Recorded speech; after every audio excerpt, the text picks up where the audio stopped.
के ग्राम पिलखनी में इस भव्य प्रोग्राम में संतों के सिरमौर संत शिरोमणि गुरु रविदास जी के इस महासत्संग की सभी को हार्दिक शुभकामनाएं, बधाई।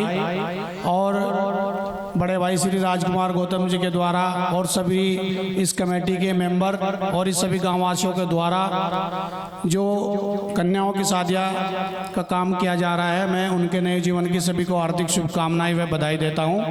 और पूरी बहुजन समाज पार्टी की ओर से आप सभी को हार्दिक शुभकामनाएं, बधाई। हमारे साथ में बड़े भाई मंडल कोऑर्डिनेटर श्री राजकुमार गौतम जी और पश्चिम उत्तर प्रदेश के प्रभारी, उत्तराखंड के प्रभारी बड़े भाई नरेश कुमार गौतम जी, सम्मानित हमारे प्रधान जी, सभी साथ संगत, सभी को मेरा जय भीम, जय गुरु रविदास। धन्यवाद।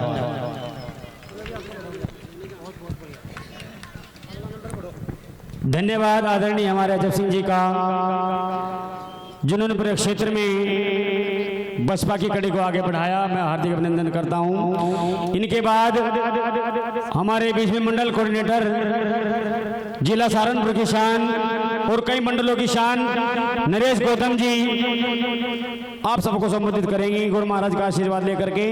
एक जयकारा बोल दो उनकी शान में। जगत गुरु रविदास महाराज की, सतगुरु स्वामी समंदर जी महाराज की, आदरणीय नरेश गौतम जी।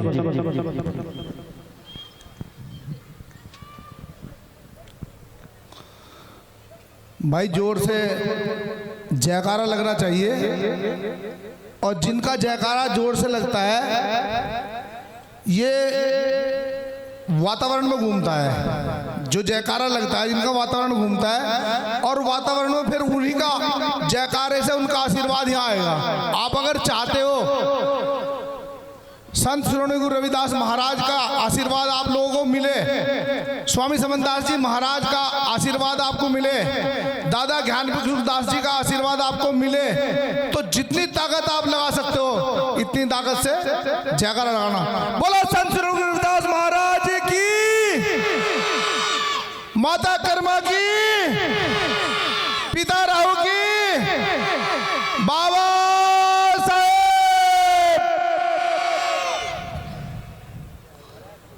आज के इस सत्संग की अध्यक्षता कर रहे स्वामी समनदास जी महाराज, उपाध्यक्ष महात्मा जी, और इस कार्यक्रम के संयोजक आयोजक बहुजन समाज पार्टी के सहारनपुर मंडल के बहुत ही कद्दावर नेता।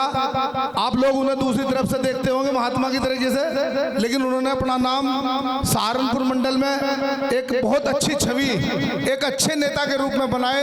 राजकुमार गौतम जी और उनके सपुत्र भाई अरुण सांवरे जी जो इस कार्यक्रम को कर रहे हैं, मैं दोनों को और उनके परिवार को मैं अपनी तरफ से और बहुजन समाज पार्टी की तरफ से और आप सब लोगों की भी तरफ से बधाई देता हूं कि अब की बार उन्होंने 2 सौभाग्यशाली कन्याओं की शादी करी। अब की अगली बार आप बताओ बढ़ जाएगी संख्या? समाज बहुत बड़ा है, संख्या बढ़ेगी भाई? नहीं भाई, सब लोग कह रहे अगली बार संख्या बढ़ेगी, चाहे वो 5 हो, इससे कम तो होने की नहीं। ठीक है ना?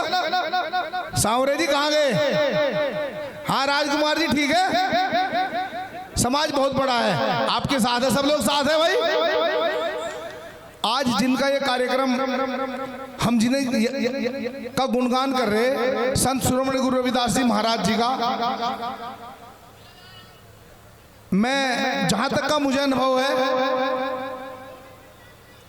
जब गुरुजी की शरण में मैं आया था उस समय हमारे यहाँ मंदिर तो थे, संख्या में भले ही कम थे,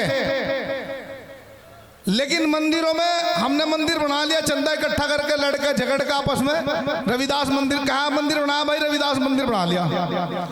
अच्छा रविदास मंदिर तो हमने बना लिया, लेकिन उसमें हमारे पास इतना ज्ञान नहीं था कि उसमें हम क्या बजाएं। कैसेट कह के बजाते थे, ओम जय जगदीश हरे स्वामी जय जगदीश, उसमें पैर लड़ते थे, यही तो बजाते थे। लेकिन धन्य स्वामी समनदास जी महाराज, आपने पैदल चलकर, जुगाड़ में चलकर रिक्शा में चलकर, स्कूटर पर चलकर जिस प्रकार आपने इस समाज को जगाया, उत्तर प्रदेश के आखिरी छोर जिले में मैं प्रचार करने गया था और उत्तराखंड के भी खटीमा में मैं गया। जब शाम को वहां हमारे बीच महात्मा जी नहीं रहे, शरीर पूरा करके जब उनकी वाणी बजी तो मेरा मन खुश हुआ, मेरा अंतर मन इतना खुश हुआ कि मैं पूरे दिन का थका हुआ था, लेकिन मैं उस मंदिर में जरूर गया जहां मेरे गुरु की वह वाणी बज रही थी।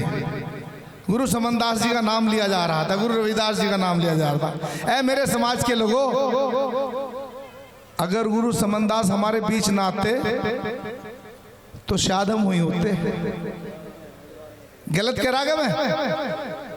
गुरु समनदास जी महाराज ने हमें जगाया और जगाकर हमें एक रास्ता दिखाया, और आज हम उस रास्ते पे चल तो रहे हैं। गुरु जी को तो आज भी मान रहे, लेकिन गुरु की नहीं मान रहे पूरी।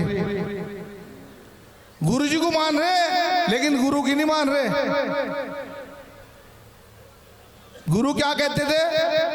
नाम जपो मेरा, अपना नाम जपो, अपना ध्यान करो, ध्यान में सांस को देखो, यही तो कहते थे।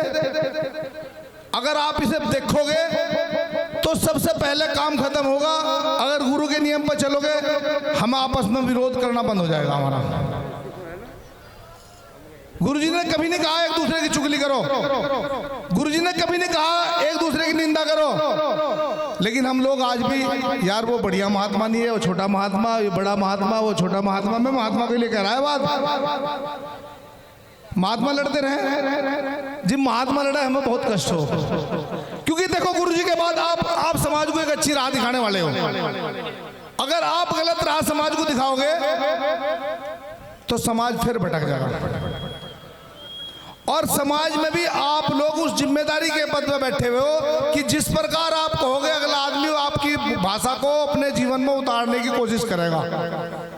हमारे कुछ महात्मा तो ऐसे हो गए, क्या चाहते थे गुरुजी? कि ऐसा चाहूं राज में सबन को मिले अन्न, छोट बड़े सब बसे रविदास रहे प्रसन्न। और बहन जी क्या चाहती है? कि शिक्षा, सुरक्षा, सम्मान चाहिए और रोटी, कपड़ा, मकान चाहिए और मानव मानव हो एक समान, ऐसा भारत महान चाहिए। हमारे महात्मा ठेका ले रहे आजकल दूसरी पार्टियों से।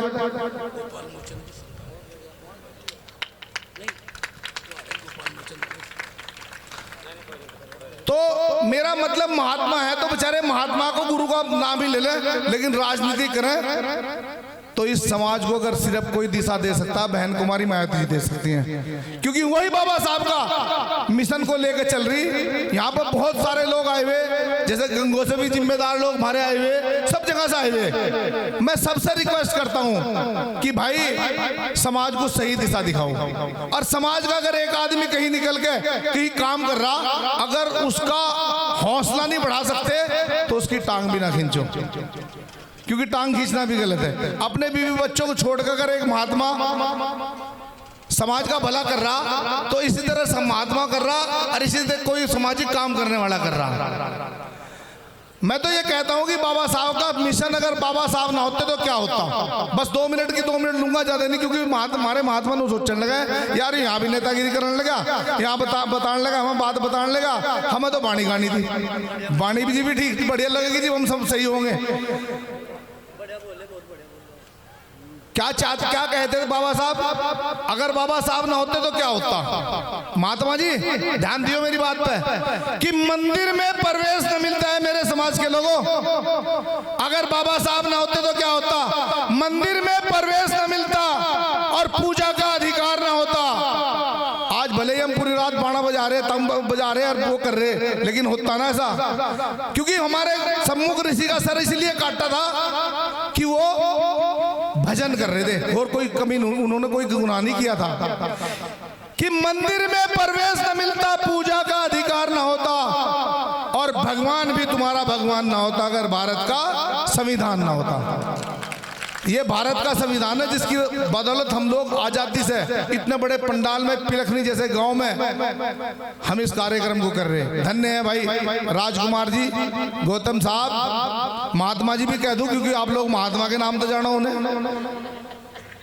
आपने इस कार्यक्रम को कराया। बस एक लाइन बाबा साहब के बारे में और बोलता हूं कि अभी आप लोग सम्मान कर रहे थे, माला डाल लेते, पटका डाल लेते कि ये रुतबा मेरे सर को तेरे संविधान से मिला है बाबा,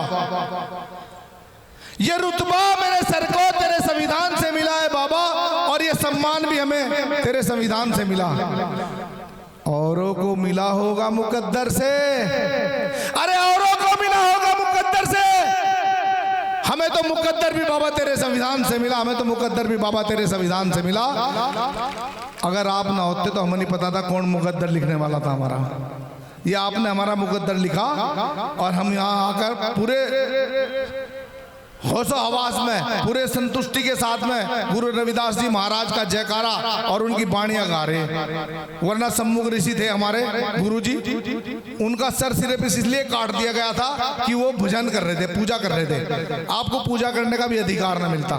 तो साथियों, ज्यादा लंबी चौड़ी बात ना करके मैं धन्यवाद करना चाहता हूँ संचालक महोदय का भी, क्योंकि हमारे संत और भी आने लग रहे, मैं उनका भी सम्मान करता हूँ। जय भीम, जय भारत, और एक बार जयकारा और लगा। बोला संत श्री गुरु रविदास महाराज की, संत श्री गुरु रविदास महाराज की, स्वामी समनदास जी महाराज की। आज के इस सत्संग कार्यक्रम की, आज के भंडारे की, अपने माता पिता की, आज के उपाध्यक्ष जी की। जय भीम, जय भारत, धन्यवाद, सतनाम, धन्यवाद।